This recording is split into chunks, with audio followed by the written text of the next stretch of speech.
Hey everyone, this is MeiYu. I'm glad to see you here on another Fun Friday. Every Friday, I try to do something new, fun, or challenging. I've just released my first horror coloring book called Beautiful Monsters, an alluring horror coloring book. I'll show you some sneak peeks later in this video. Alright everyone, I'm super excited to get started. I know many of you have been waiting for part 4 of this series where I turn beautiful, innocent Disney princesses into terrifying horror monsters. Oh yeah, this is gonna be really fun. So since last time when I reimagined her sister Elsa as a spine-chilling ice monster, I thought to turn Anna into something that is similar but different. And I was thinking about, so what kind of horror monsters have I done in my series? I've done quite a lot. There are some monsters that are inspired by Greek myths, which I really like, and there are other monsters that's more like Halloween-y, and still other monsters that are inspired by beasts and creatures and animals. And then I was thinking, well, for Anna, I want to do something a little bit different, but because she is, well known in the Frozen,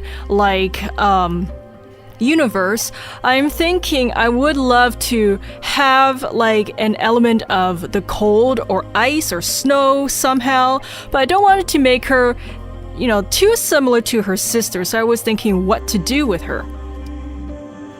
Oh yeah, let me know in the comments how scary you think each horror monster is from, let's say, 0 to 10. So 0 is like, you just think she looks like a cute, fluffy little pet bunny or puppy and you want to pet it. And 10 is like nightmare fuel. I really like the idea of Anna with the sword, so I was thinking, how am I going to incorporate the sword and cold and frozen stuff into this design? Maybe I can have this Anna monster look like she has a sword and she's coming after you, for example, but what would the situation be? And I was thinking, I do like ice zombies. I've watched a lot of other fantasy series, and sometimes they have ice zombies. They look terrifying, but it's kind of interesting because zombies with ice, I don't know, just for me it's a little it's a nice interesting direction. So I was thinking if I could turn Anna into some kind of bone-chilling undead creature, maybe she's just awoken from her 1,000-year slumber or something, and then she senses you nearby and she has her ice sword and she's gonna attack you or something like that. So I thought, oh, okay, that is sounding very interesting. So I went in that direction.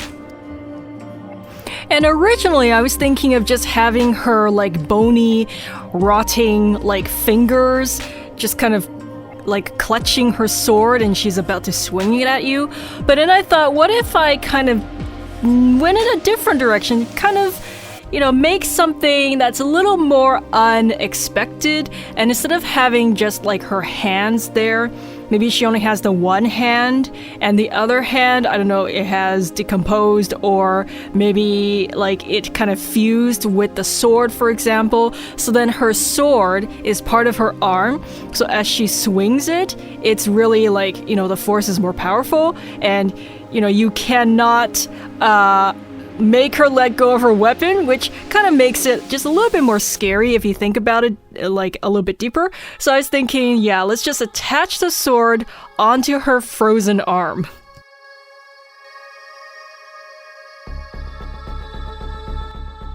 I always think it's kind of funny when I do these challenges where I turn these beautiful, colorful princesses into terrifying monsters and such, because usually when I think about horror monsters, I tend to think about, for amongst all the horror monsters I'm used to seeing in the different movies and shows and such, their colors tend to always be more on the darker side, on the gloomier side.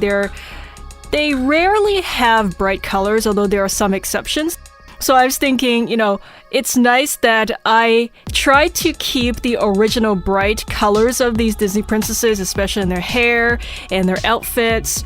It's just, seeing the bright, cheerful colors contrasted with the actual design of the monster themselves. And I just think it's, for me, it kind of catches me off guard when I first see them, because it's oh, it's so colorful, but it's so deadly looking. And I think that kind of makes my designs more memorable because of the, you're just not used to seeing very pretty, colorful monsters.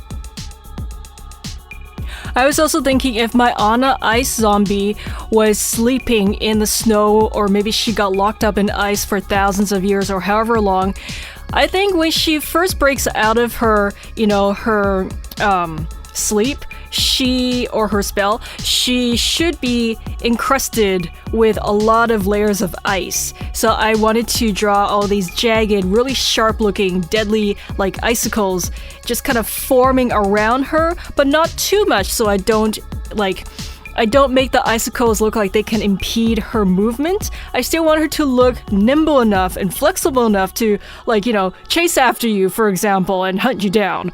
But at the same time, I do want to have her look weighted. And just, the icicles themselves, like just how I'm layering them on top of each other, I feel like there's a story here. There's a story to tell. There's a lot of time that she's spent in these icicles. Imagine you're lost in a frozen wasteland with the wind howling against you and you can barely see anything, and then just in the distance you see this woman's shape. You see her back. It has purple colors, like you think it's a lost princess or something, and so you're trying to reach her, and then all of a sudden she turns around and you see that face. I love that.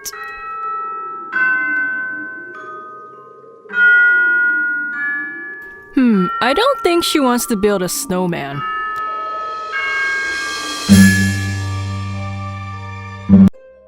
Okay, now we're gonna go to a princess in a warmer climate. So I'm going to reimagine Moana as a horror monster, and I'm going to try to make her look very different from any of the other princess monsters I've done on this channel. And I was thinking of different ways to up the creep factor in my design.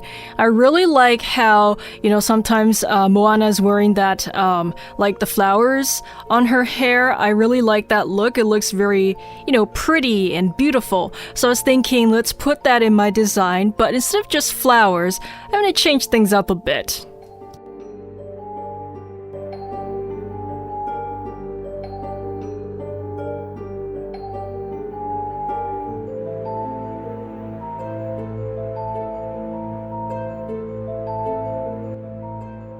I really enjoyed designing her clothing to have a more tattered and ripped up look to them. It kind of builds the tension. I also like how the lines it gives a lot of movement to the fabric and the overall design.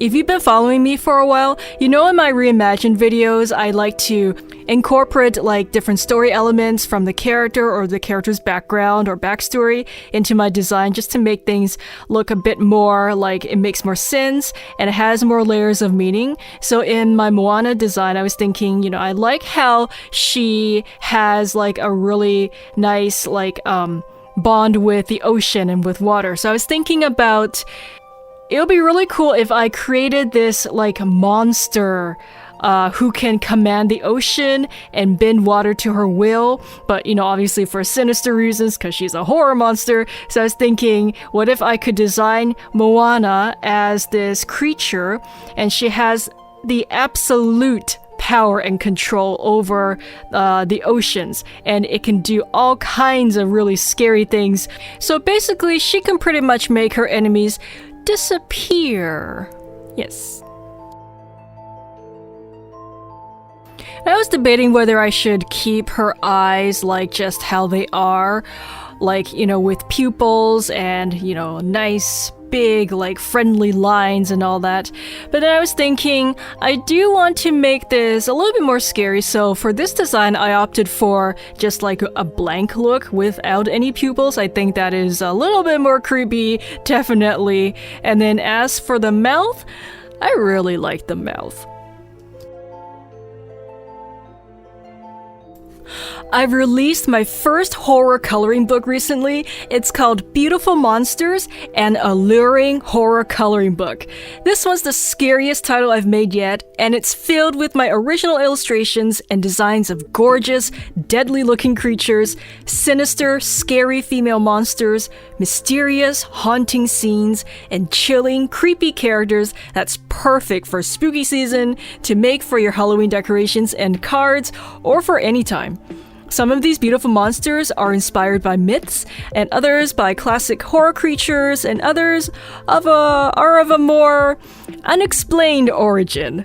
But I'm sure you're gonna love sinking your teeth and colors into them and give them life in your own creative ways.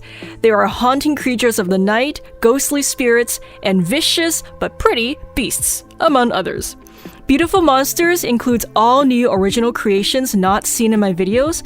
I love each of these designs, like this one, it's called A Love from Long Ago.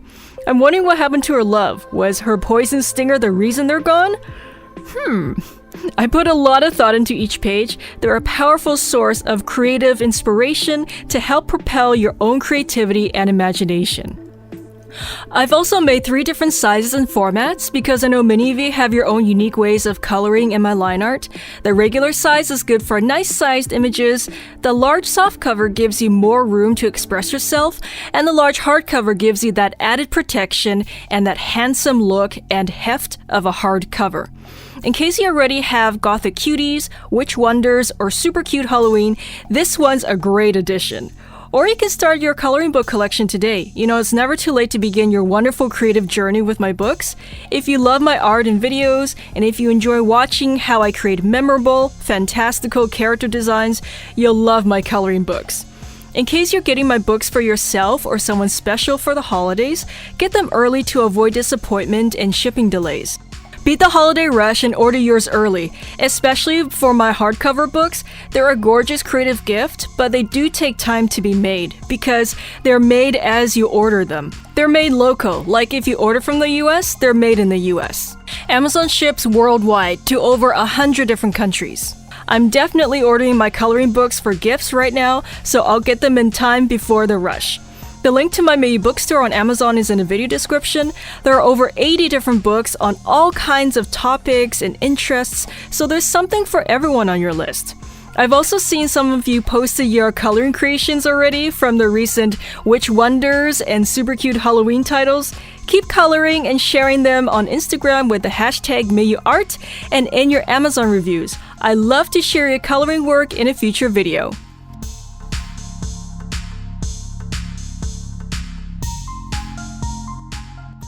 I love how her eyes look like they're glowing white against like all the colors around her. I think it's really, like, it catches my eye, it's startling, and it's definitely, you know, I would not want to go in the ocean. I also like how I kind of infused like scary looking faces into the tumbling waves around her. I'm thinking maybe these are the faces of her enemies, and as time goes on, there are like more and more of them in the water around her.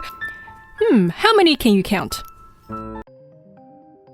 Okay, now I'm really excited to reimagine Raya as a horror monster, and when I was doing the concept sketches for this design, I was thinking I would love to incorporate her with her dragon somehow. When I was designing this, I was thinking about how Sisu's design looks very friendly. She has really large, friendly, pretty eyes. Her claws aren't that big. Her limbs are, they're not scary looking. She's not a scary looking dragon at all. So I was thinking about how am I going to exaggerate some bits and how to draw the parts of the dragon in my design to make them look really scary and sinister, but still have some kind of, familiar elements to the dragon. But I also wanted to work this in such a way so I can call this my own.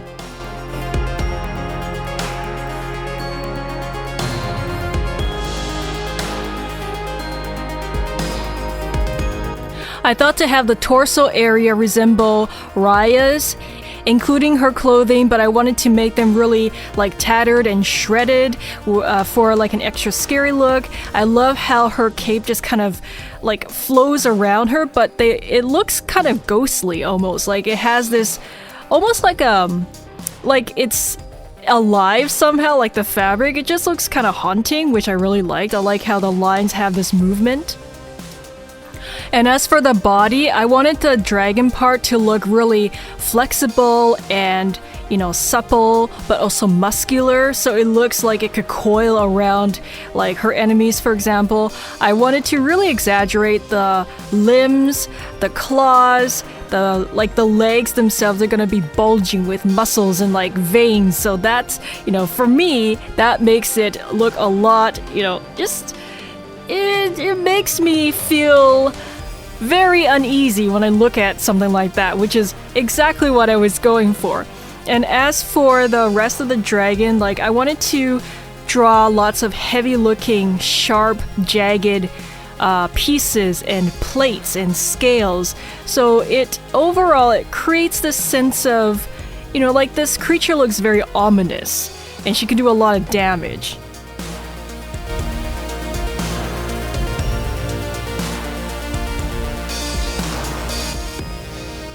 For this design, I decided to keep human-looking eyes, but for the rest of her face, I wanted to create something that's a little bit more, like, not so human. I wanted to infuse more of the dragon elements in her, like, her lower face, and especially when she has her big mouth open. I wanted to exaggerate the teeth as well.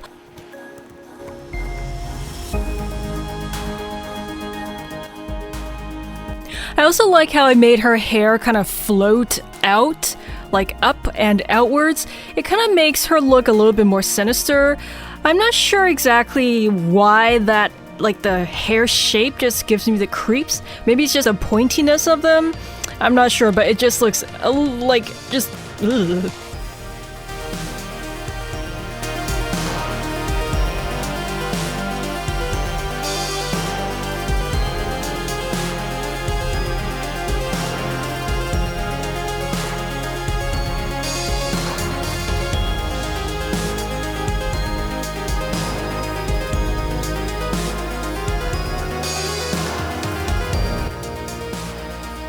I like how I started the base colors of the dragon bottom with like lighter pastel mints and teals and light blues, but then I was thinking these colors are really calm, and I don't really want to have like really calm colors on the bottom of this design. I wanted to exaggerate and intensify the colors more by going darker, and when I go darker I feel it just feels more serious somehow, and it brings out more dimension in the body of the dragon and the different parts. So far I like the balance of the warm colors on top versus the cool colors on the bottom of this design, but I do want to get some like bright reds into more of the design, because I do think, you know, red to me, it's a very warm, bright color, but also in nature, red could mean danger or like a warning or poison. So red in this sense could add more to the effect that I want to create